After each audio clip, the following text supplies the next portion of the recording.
Welcome back to the Airing It Out podcast. We hope you're doing well. We hope you've enjoyed your holiday season, and we also hope that you haven't been too out of sorts, having missed out on a week's episode. We are sorry on our end. It has been the holiday season. It's been difficult to get on top of things, but as we said in the Christmas episode and the New Year's, it's a time to be with family. So it has been a bit difficult, and we've found it hard on our end to balance spending that time with the ones that we love while also trying to stay on top of things when we're all in different directions doing different things with different people. But we're back now. We're looking forward to the things to come. It's the start of the new year, so it's a difficult time of year for all of us, but we're going to push through it. And if you're happy and willing to listen to the podcast, then let's hope that we can get through it together. We got lots to be excited for on the show. We got new guests coming up, new ways of doing things, trying to make things a little bit more engaging and exciting for you to listen to at home. So, I just wanted to have a little quick update, see how things have been on our end, or at least on my end. The first 2 weeks of this new year, they've been pretty fucking difficult for me. I don't know why. Well, I say that I don't know why. There are a couple reasons that I can attribute to it. I'd say that over the Christmas and holiday period, it's like progressive drinking. It is a holiday period. You are with the ones that you love, and if you do drink, then there are numerous occasions while not working and being with the people that you love where it's something that you do. I'm also just incredibly tired. I had a holiday just before Christmas, so that, and then the holiday season in itself, it just meant that I was always trying to catch up.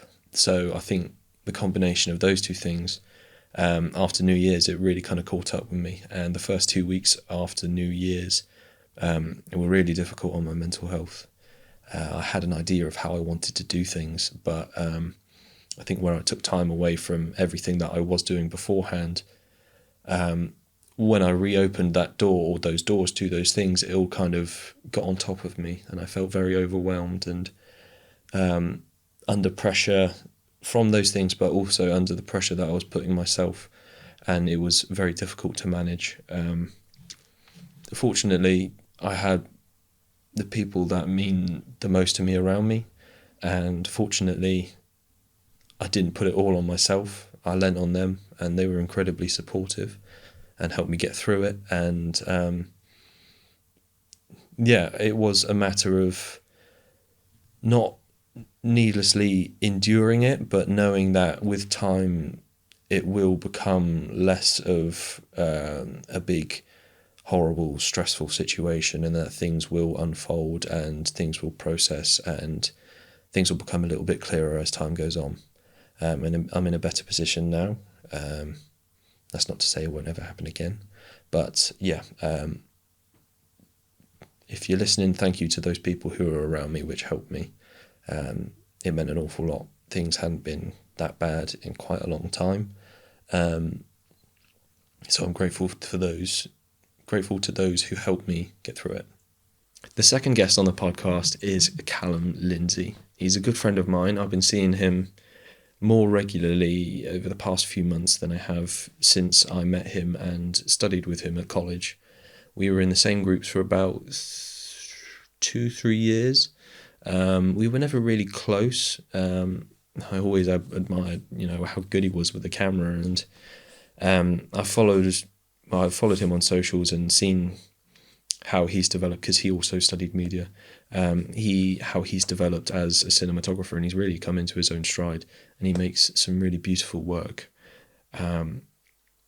After college, he and I didn't really stay in touch too much, only up until we found ourselves back in our homes after uni and after this, that, and the other, that we've kind of been back in touch with each other. As far as I know, Callum lost his dad a few years ago to cancer.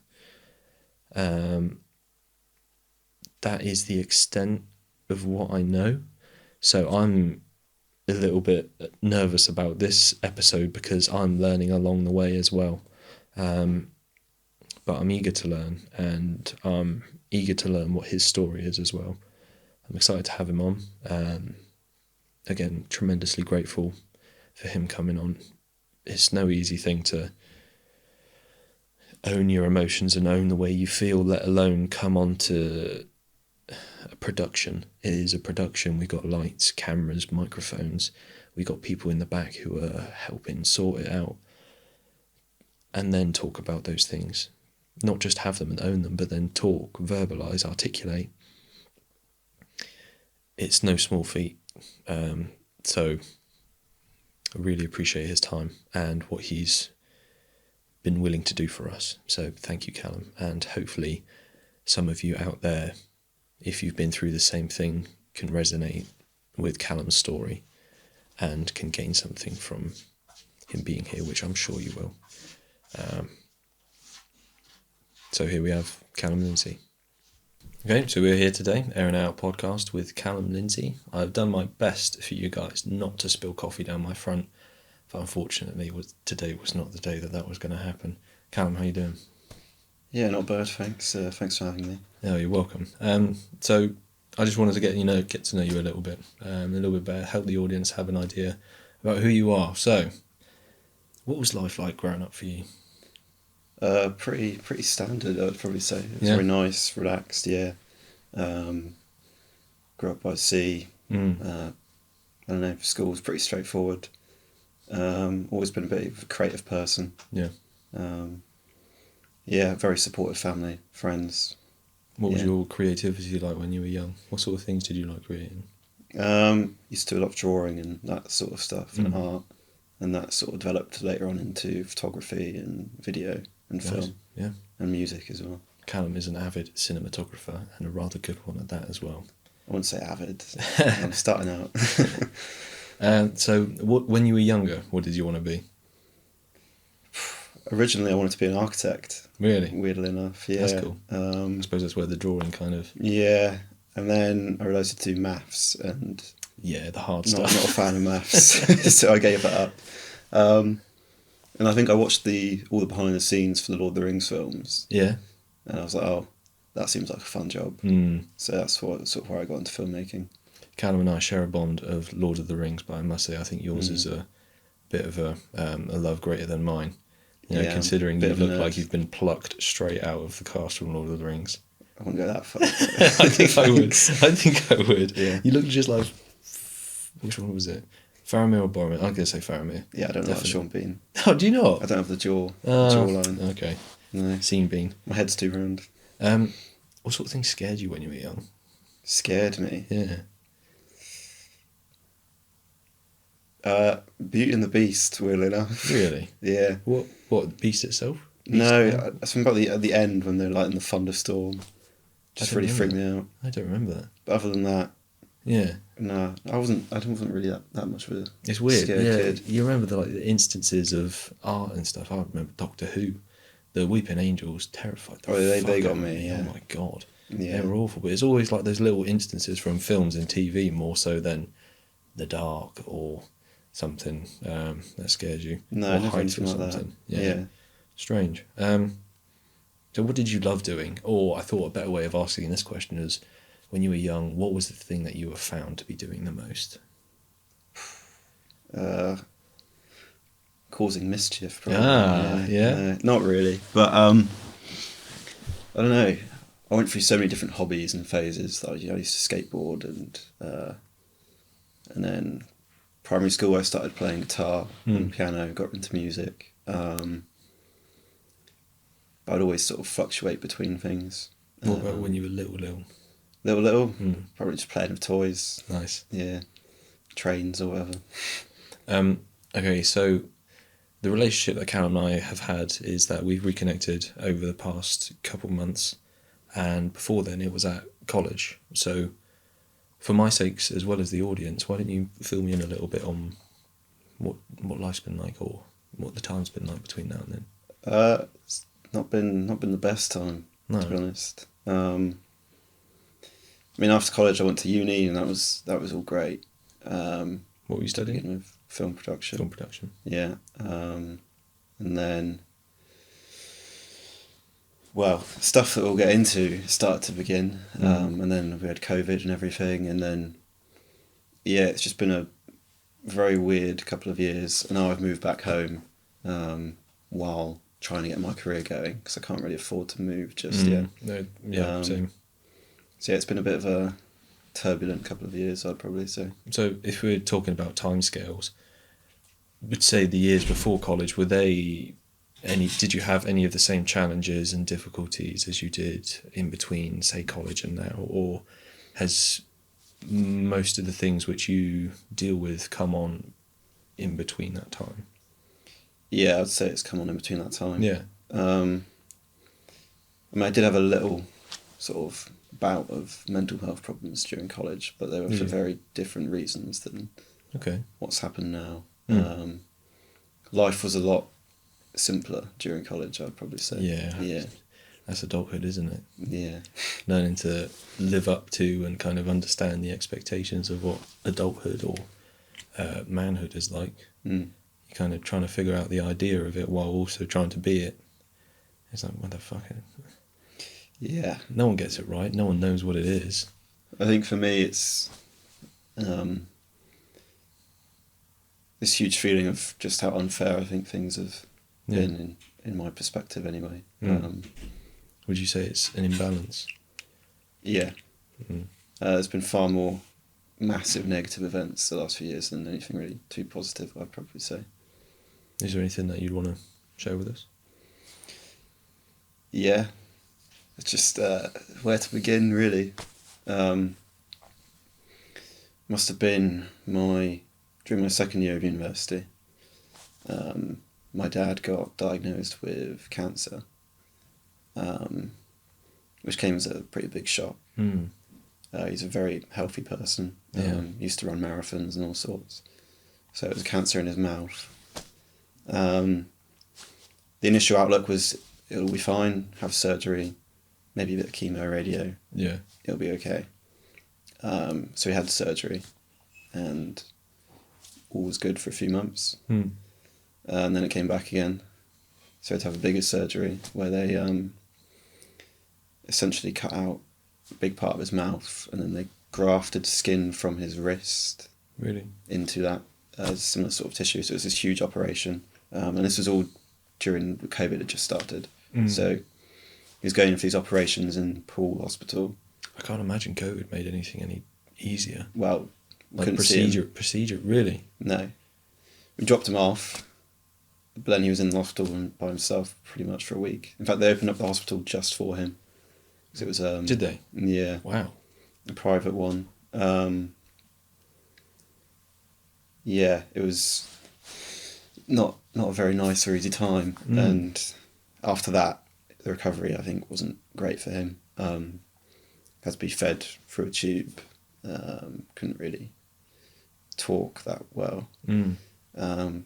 But the idea was that he would be clear. And it seemed that way for a few months, sort of up until Christmas time. And then it just sort of came back at Christmas with a bit of a vengeance. And he just spiraled from that point, really. Wasn't really able to eat enough. And yeah, he just really whittled away. And then chemo and radio wasn't really doing anything. And it just sort of spread throughout the rest of his body into his lungs and all over the place. And he was put into a local hospice. And this was all still during COVID, so lots of our family couldn't really visit. Yeah. It was just a whole, very difficult and strange time. Yeah, because one of the things that I wanted to speak to you about was what was the support like.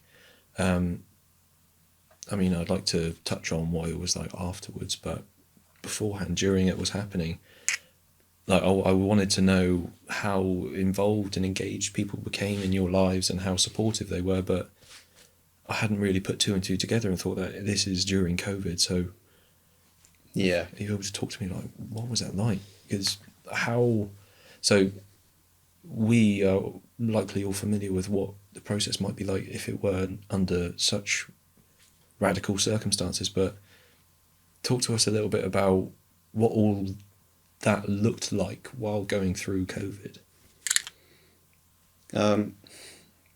just felt quite isolated, really. Yeah. Outside of the sort of immediate family, I didn't hear from too many people. I mean, everyone had their own stuff going on during COVID as well, so it's not like I wouldn't blame anyone for anything, but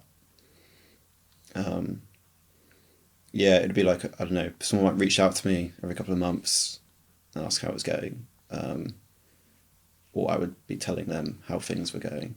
I often felt like I was the one reaching out to other people. Yeah. I just wanted someone to really talk to about it a lot of the time. Yeah. Because, I don't know, we're all experiencing that together as a family. It sort of just becomes your life, especially when we're all stuck at home, couldn't really go anywhere. There wasn't a huge amount we could do to sort of distract ourselves from it. And I think as important as it is to have your family around and to be with them at that point, I think if you're all going through it in the same house and not being able to go out, then, you know, I think after a while, do you end up just talking about the same kinds of things and running the same old tracks? Yeah, I think you're not able to get that escape. You're not able to go see other people and to... I mean, for myself, I felt like I almost withdrawed from some of my family a bit. Yeah. I didn't really talk to them very much. Yeah. Despite being in the same house, I would just kind of I felt that. Try and get some sort of sense of escapism by, I don't know, playing games or watching films, listening to music. Yeah. When the restrictions eased off, I would go out and see friends and all that sort of stuff. Yeah. But I'd still always come back home to the reality of what was going on. Was it difficult just coming back home? Yeah, very difficult. And then with university on top of that, trying to balance all the deadlines and... What were the university like? Initially, okay. But sort of once he passed away, I remember I had 2 essays due in. Yeah. And I mean, I hadn't done any work because I'd been a bit busy. Enough. Yeah. And I remember them just saying, "Oh, we'll give you a 2-week extension." Right. Which I was like, well, that'll be when the funeral is. Man. And yeah, it pissed me off quite a lot, and I had to go through this whole thing of filling out these forms to get a longer extension. I had to send them like a death certificate. Oh. It felt really disconnected and wasn't very human. Very kind of bureaucratic. Yeah. And it takes the kind of humanity out of an entirely human situation. Yeah. And were you able to like meet... It felt like I had to prove it. Like I was... Yeah. They thought maybe I'm just trying to... Yeah. That must have fucking stung. Yeah. Yeah, a bit heartless. Okay, we're going to take a quick light-hearted break. These are one of these things which I'm going to try throw in. I had a good one. What are your pets called? My pets? Yeah. Got Kiki, Tallulah, Orla, and Amber. Wow. So Brandon's last pet sticks with me because it was amazing. His dog's called Boomer. Yeah, and I'm thinking in my head I'm going to have a little competition, and at the end of the Air and Out podcast I'm going to pick the best pet names. So what were they again? Kiki, Tallulah, Orla, Amber. Alright, there's some stiff competition already. Okay, thank you. So were there any kind of... What were your initial reactions? Like, how did you behave when you first found out about your dad's diagnosis, and did you notice in retrospect any kind of behavioural changes? Yeah. I mean, leading up to it, I'd just sort of come out of a relationship, so I was already in a bit of a weird state mentally. And then, yeah, I think it really didn't hit me right away. It was more of a shock, a disbelief. And I was still at university when it happened, so I felt a bit removed from it. But then, yeah, I did just notice myself becoming less enthusiastic about things, not really wanting to go out, spending a lot of time by myself. I became quite insular. Yeah. Yeah. Yeah, you kind of exist within your own little bubble. Yeah. And the idea of participating in bubbles outside your own, it's just like, why would I want to do that? You try and write on a bit of paper all the reasons, and, you know, you still got just as much lead as you did before in your pencil. So, with your girlfriend, with your dad, with uni, it seems like there's been an awful lot of processing that you've had to do. Yeah. Talk to me about like what that's been like, because processing takes time. It takes a very long time. And it's not like something that you can make happen. Sure, you can get your head around it and try to do things to help yourself understand it and understand what's going on within yourself, but I think you can only do that to a certain extent. The rest you have to kind of afford that time. So, I think there's still bits and more recent things that I'm still processing now. And I mean, there's still moments where I wake up and think, oh, I'm going to show this thing to my dad, and then, well, wait a second, he's not there. Yeah, I don't know. Initially, after it all happened, I think I just became so removed from life, really. I can't really, it was all really hazy around that time. Yeah. I don't really remember much around the funeral or the sort of months after that. It just felt very, very disconnected from myself. Almost as if you kind of dissociated. Yeah. So, like, I speak about processing, but if, like, when were you when it happened? How old were you when it happened? 22. So I don't imagine a 22-year-old might be fully equipped to be able to emotionally handle that or know how to handle it. So it seems that one of the ways that you processed it was kind of to move away from it. Yeah. Knowing what you know now and having had a little bit of experience in processing through time, if you could go back and kind of talk to yourself, or if you could process things a little bit differently, what sort of approaches would you take? Or would you take any different approaches? I would probably try my best to try and reach out and talk to someone. Oh, but it's circumstantial, isn't it? Like, under the COVID, you can't go out and talk to someone, and you can talk to people over the phone, but it's never really the same, is it? No. Oh, man. It's fucking hard.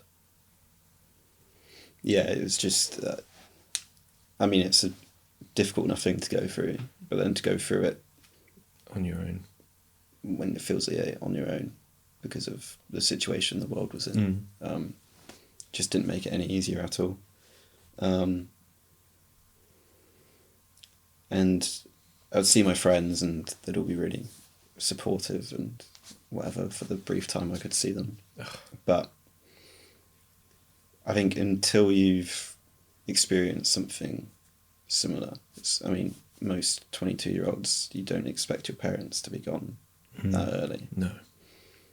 It's not something they fully can understand in the same way you would. No.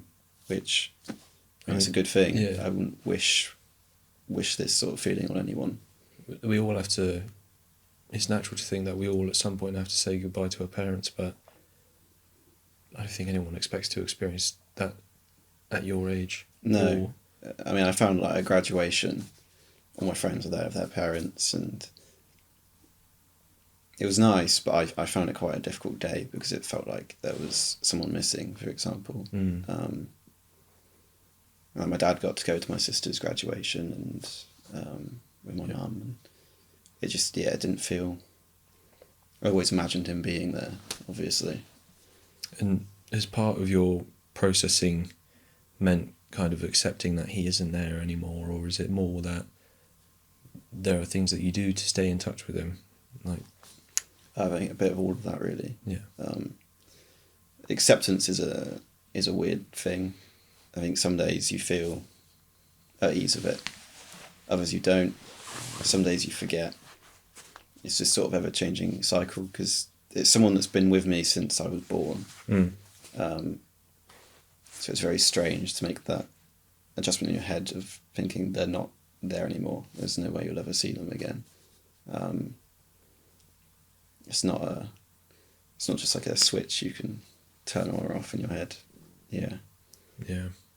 And I suppose someone that's been such a part of your life for 22 years, it's not going to happen overnight. No. No, I'm sure you look back on when you started and you can see how far you've come in regards to processing and accepting or kind of dealing with that. But do you still feel like you've got a long way to go? Yeah, definitely. I mean, it's changed me as a person completely. I think grief is a very transformative thing. Yeah. Especially when it's someone as close to you as that.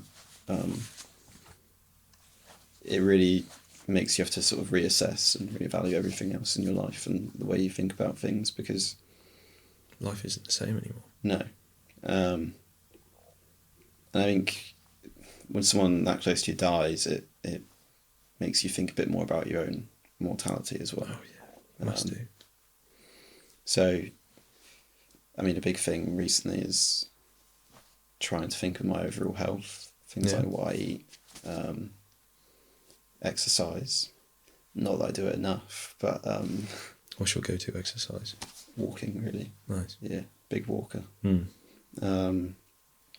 Like I climbed a few mountains this year, did one for charity, which was nice because it felt in a way that I was partly doing it in the memory of my dad as well. Good for you, man.